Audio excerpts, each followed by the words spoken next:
जय हिंद, वंदे मातरम। बहुत बहुत स्वागत है आपका टीम निशा पर। भारत के नए मुख्य न्यायाधीश बनने जा रहे हैं जस्टिस संजीव खन्ना। इसकी मंजूरी भारत के राष्ट्रपति ने दे दी है।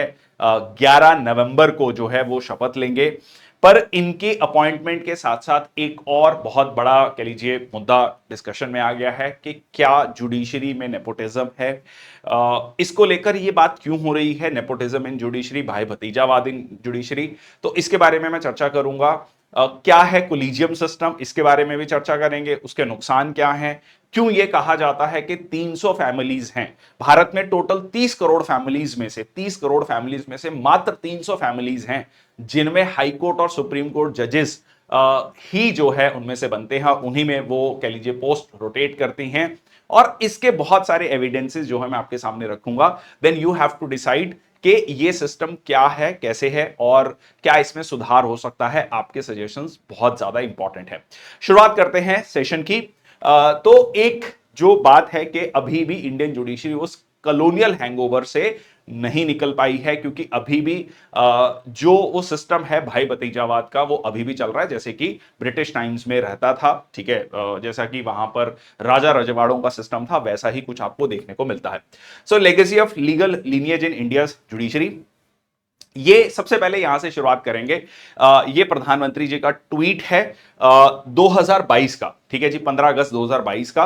मैं हिंदी में इसको पढ़ देता हूं, जिनको हिंदी नहीं पढ़नी आते मैं एक बार उसको जो है ट्रांसलेट भी कर दूंगा। जब मैं भाई भतीजावाद और परिवारवाद की बात करता हूं तो लोगों को लगता है कि मैं सिर्फ राजनीति की बात कर रहा हूं। जी नहीं, दुर्भाग्य से राजनीति क्षेत्र की उस बुराई ने हिंदुस्तान के हर संस्थान में परिवारवाद को पोषित कर दिया है। तो ये बहुत इंपॉर्टेंट है।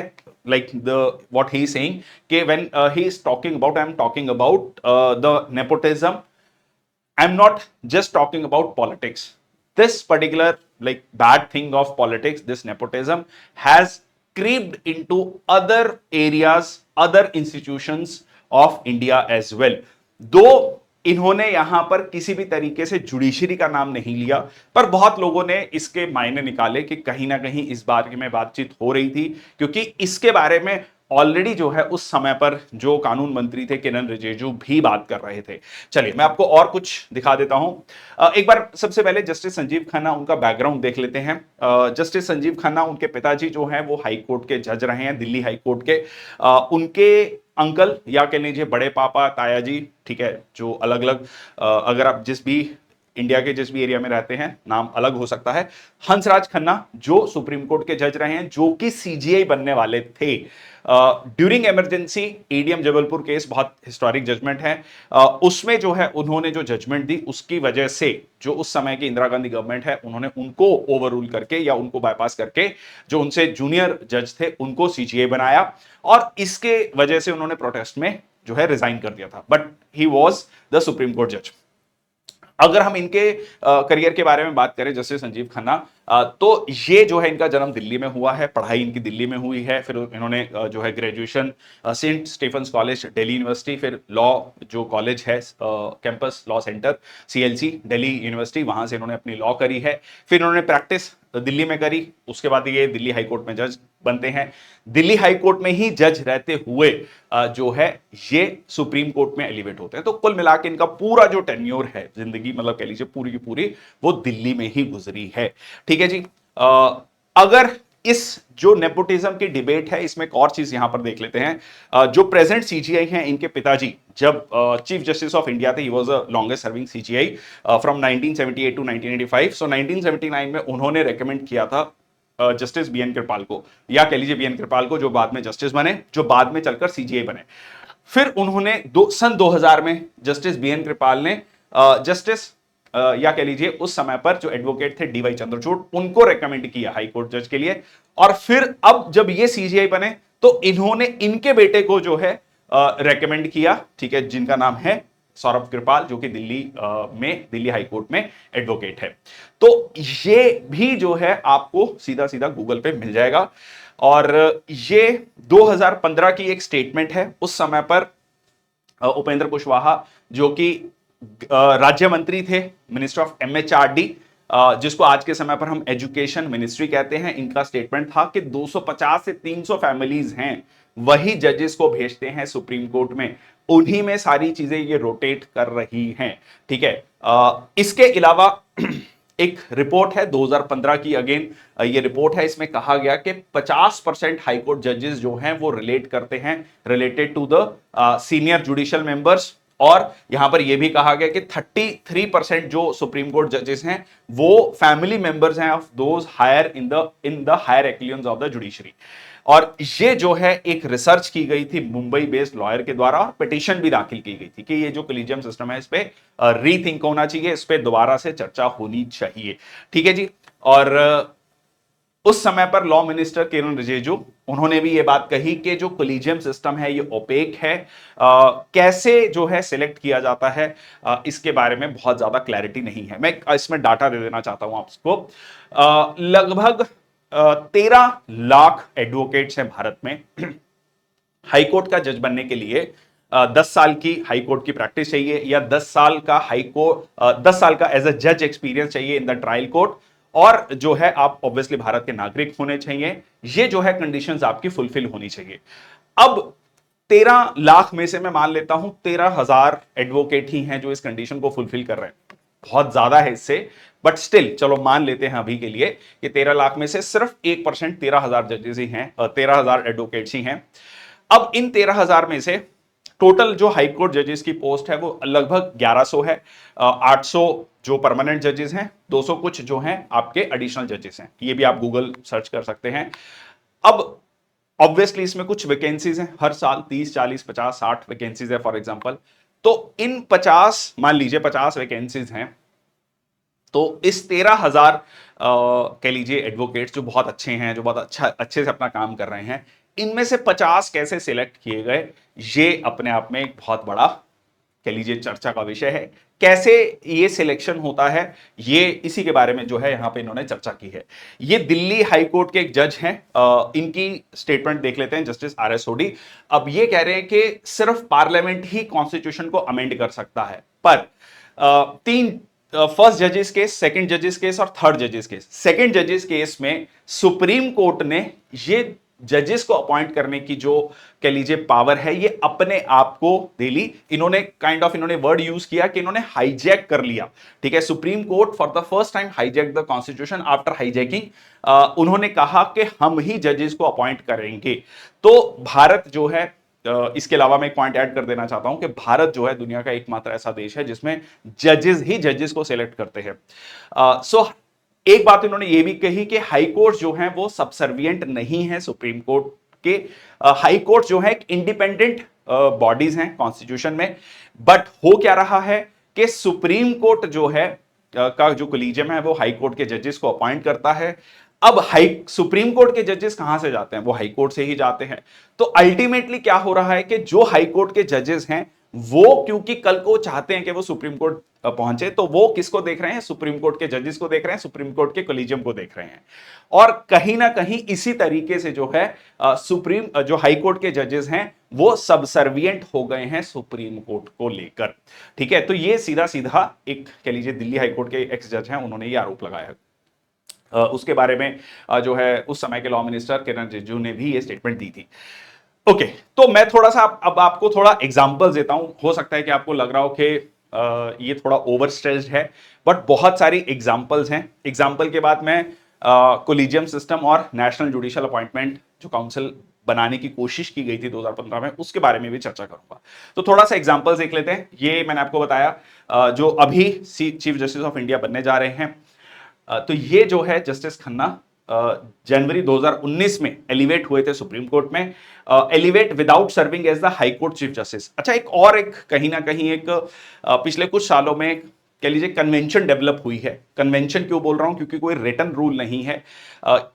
जो जब जजेस अपॉइंट होते हैं हाई कोर्ट में, पहले वो एडिशनल जजेस होते हैं, काइंड ऑफ उनकी परफॉर्मेंस को चेक किया जाता है, फिर उनको परमानेंट बनाया जाता है। विद द टाइम जब वो एक्सपीरियंस हो जाता है उनका, तो उनको चीफ जस्टिस बनाया जाता है। और जब चीफ जस्टिस में से जो है जो अच्छे कह लीजिए चीफ जस्टिस हैं, जजेस हैं, उनको फिर एलिवेट करके सुप्रीम कोर्ट ले जाया जाता है। अब बट इनके केस में जो है जो दिल्ली हाई कोर्ट में जब ये चीफ जस्टिस नहीं थे, जज थे, बहुत सारे सीनियर जजेस को बायपास करते हुए इनको एलिवेट किया गया सुप्रीम कोर्ट में। ठीक है, तो ये जो है उस समय पर भी ये चर्चा हुई थी।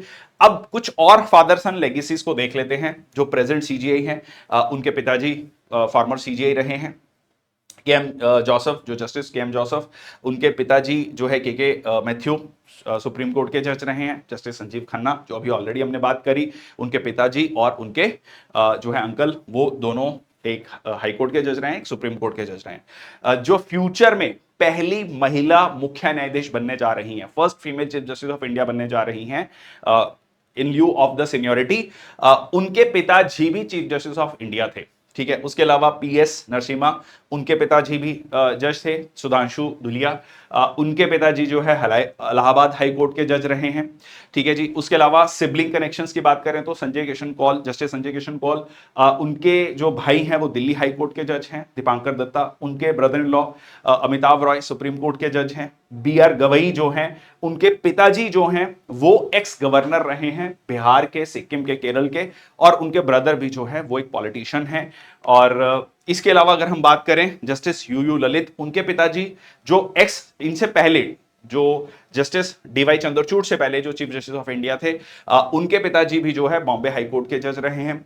जस्टिस दीपक मिश्रा, उनके पिताजी रंगनाथ मिश्रा, वो सीजेआई रहे हैं, और इनके पिताजी जो है उड़ीसा में मिनिस्टर रहे हैं, कांग्रेस पॉलिटिशियन रहे हैं। इसके अलावा बी के मुखर्जी देख सकते हैं, उनका जो सन कलकत्ता हाईकोर्ट जज। नेक्स्ट आपका ललित मोहन शर्मा, जो कि फॉर्मर सीजीआई रहे हैं, उनके पिताजी जो हैं अटॉर्नी जनरल ऑफ इंडिया रहे हैं। रंगनाथ मिश्रा जी हमने देखा, उनके पिताजी जो है एजुकेशन मिनिस्टर थे उड़ीसा में। और सुधीर रंजन दास जो है उनके सन इन लॉ, जो है एक्स यूनियन लॉ मिनिस्टर। तो ये है सुप्रीम कोर्ट जजेस with political connection. Justice Ranjan Gogoi, इनके पिताजी जो कि चीफ जस्टिस ऑफ इंडिया रहे हैं, जस्टिस रंजन गोगोई, उनके पिताजी असम के मुख्यमंत्री रहे हैं, justice TS Thakur, again CJI. ये जो है इनके पिताजी गवर्नर रहे हैं असम के। और अल्तमिस कमीर जो है, इनके पिताजी कांग्रेस पॉलिटिशियन थे, ट्रेड यूनियन लीडर थे। उसके अलावा लीगल प्रैक्टिशनर्स, जस्टिस रोहिंटन फली नरिमन, जो कि सुप्रीम कोर्ट के जज रहे, इनके पिताजी बहुत सीनियर सुप्रीम कोर्ट के एडवोकेट थे, president of bar association of India 1991 to 2010। Justice RC Lahoti, इनके पिताजी जो है advocate, Congress politician. S A Bobde, जो कि again chief justice of India रहे हैं। फादर श्रीनिवास बोबडे, जो है एडवोकेट जनरल ऑफ महाराष्ट्र। ठीक है, जस्टिस आर एस पाठक, ठीक है जी, chief justice of India, again father जो है वो GS Pathak, vice president of India रहे हैं। ठीक है, तो ये कुल मिला के देखो, यहां पर एक बहुत इंपॉर्टेंट ये है कि जब मैं ये सारी एग्जांपल्स दे रहा हूं, यहां पर इंपॉर्टेंट है कि एक जो लॉजिक है, ये जो पॉइंट है कि जजेस के बच्चे जजेस नहीं बन सके, ऐसा नहीं है। या कोई व्यक्ति कोई प्रिविलेज बैकग्राउंड से आता है तो इसका मतलब ये नहीं है कि उसको जो है प्रिविलेजेस नहीं मिलेंगी या उसके लिए ऑप्शंस या चॉइसेस खत्म हो जानी चाहिए, ये बिल्कुल भी नहीं है। बट यहां पर सवाल यही है कि जैसे मैंने आपको बताया कि लगभग 13 लाख एडवोकेट्स हैं, उसमें से कैसे जो है सिलेक्शन हो रहा है, क्या तरीका है सिलेक्शन का, कैसे जो है कोलिजियम, जिसमें चीफ जस्टिस ऑफ इंडिया है, 4 सीनियर मोस्ट सुप्रीम कोर्ट जजेस हैं, 5 लोग मिलकर apart from their judicial work कैसे जो है वो हाई कोर्ट जो एडवोकेट्स हैं, जो सीनियर एडवोकेट्स हैं, उनमें से जो है कैसे सिलेक्ट करते हैं हाई कोर्ट जजेस को, क्या क्राइटेरिया है, इसके बारे में बहुत ज्यादा क्लैरिटी नहीं है। और इवन यहां तक यह भी कहा गया कि जब लॉ मिनिस्टर किरण रिजिजू थे, उन्होंने कहा कि आईबी और रॉ की रिपोर्ट जो कि जजेस के बारे में बिफोर अपॉइंटमेंट आती है, तो वो उसको पब्लिक नहीं किया जाना चाहिए, क्योंकि ये कहा गया कि क्या रीजन है कि जो हमने लिस्ट भेजी थी, जो नाम भेजे थे, उनको अपॉइंट क्यों नहीं किया जा रहा, या उनके अपॉइंटमेंट को डिले क्यों किया जा रहा है, ऐसा सवाल उठाया गया सुप्रीम कोर्ट जजेस के द्वारा। तो ये कहा गया कि वो रिपोर्ट अगर पब्लिक होगी तो ये नेशनल इंटरेस्ट में, पब्लिक इंटरेस्ट में नहीं है। तो बहुत बड़ा सवाल यहां पर आता है कि ये तरीका क्या है। अगर ये इतना ही अच्छा तरीका है तो डेफिनेटली यूपीएससी को भी ये फॉलो करना चाहिए। क्या स्कैनर है उनके पास कि जिसमें लाइक 13-15 हजार या 20 हजार एडवोकेट जो एलिजिबल हैं, उनमें से आपने 10, 15, 20, 50, 100 जजेस को कैसे चुना, वो मैकेनिज्म क्या है, 20 हजार में से 100 लोगों को चुनने का मैकेनिज्म क्या है, और डेफिनेटली यूपीएससी को उसके बारे में जानना चाहिए, समझना चाहिए, क्योंकि इतना बड़ा एग्जाम, कितने महीने इंटरव्यू चलता है सिविल सर्विसेज का, सीएपीएफ का, बहुत सारे एग्जाम्स का। तो इस तरीके से जो है हमारा एग्जाम प्रोसेस भी बहुत जल्दी कंप्लीट हो सकता है, और इससे जो है कह लीजिए बहुत एग्जाम्स में हेल्प हो सकती है, अगर ये सिस्टम बाकी लोगों को भी, या देश के और दुनिया भर के बाकी कह लीजिए सिस्टम्स को, एग्जामिनेशन अथॉरिटीज को पता लग जाए कि कैसे जो है इवेल्युएट करना है without any exam, without any process. चलिए, तो ये था, इस सिस्टम को ठीक करने की कोशिश की गई है, बट अगेन इसको भी जो है नेशनल जुडिशियल अपॉइंटमेंट कमीशन, और इसको भी ओवर रूल कर दिया गया, इसको अनकॉन्स्टिट्यूशनल एंड वॉइड डिक्लेयर किया गया। इसमें जो है 6 लोग, ये कहा गया कि 6 लोगों की कमिटी होगी, जिसमें चीफ जस्टिस ऑफ इंडिया होंगे, 2 सीनियर मोस्ट सुप्रीम कोर्ट जजेस, मतलब 3 जजेस होंगे सीनियर मोस्ट, और उसके अलावा लॉ मिनिस्टर होंगे, और 2 एमिनेंट पर्सन होंगे। अब इन 2 एमिनेंट पर्संस को सिलेक्ट करने के लिए भी एक कमिटी होगी, तो वो जो कमिटी है वो कमिटी चुनेगी इन 2 एमिनेंट पर्संस को। तो ये 6 लोग मिलकर जो है सुप्रीम कोर्ट के जो जजेस हैं या हाई कोर्ट के जजेस हैं, उनका चुनाव करेंगे, उनका सिलेक्शन करेंगे।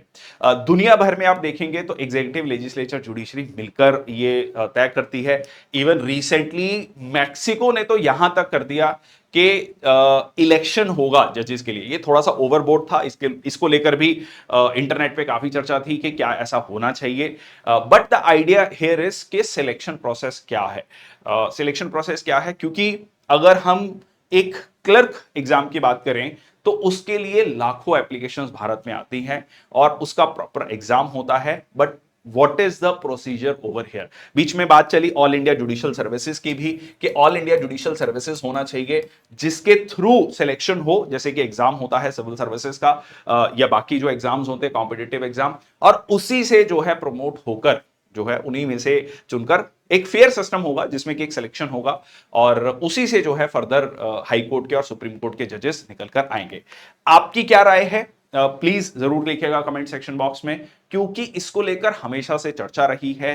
जैसे मैंने आपको पहली ही स्लाइड दिखाई भारत के प्रधानमंत्री की, कि नेपोटिज्म जो है कुछ फील्ड में बहुत विजिबली दिखता है, but there are many fields जिसमें कि नेपोटिज्म को उतना ज्यादा लोगों को उसके बारे में नहीं पता है, जानकारी नहीं है। तो ये सेशन उसके बारे में था। आई एम नॉट सेइंग कि किसी भी जो है किसी पर्सनल कह लीजिए व्यक्ति को वो चांस नहीं मिलना चाहिए, बट द थिंग इज कि वो सिस्टम जो है वो ट्रांसपेरेंट होना चाहिए, और वो सिस्टम जो है पब्लिक एट लार्ज के बेनिफिट के लिए होना चाहिए, और उनके लिए भी ओपन होना चाहिए। आपकी क्या राय है, जरूर लिखिएगा कमेंट सेक्शन बॉक्स में। Till then, thank you so much. जय हिंद, वंदे मातरम।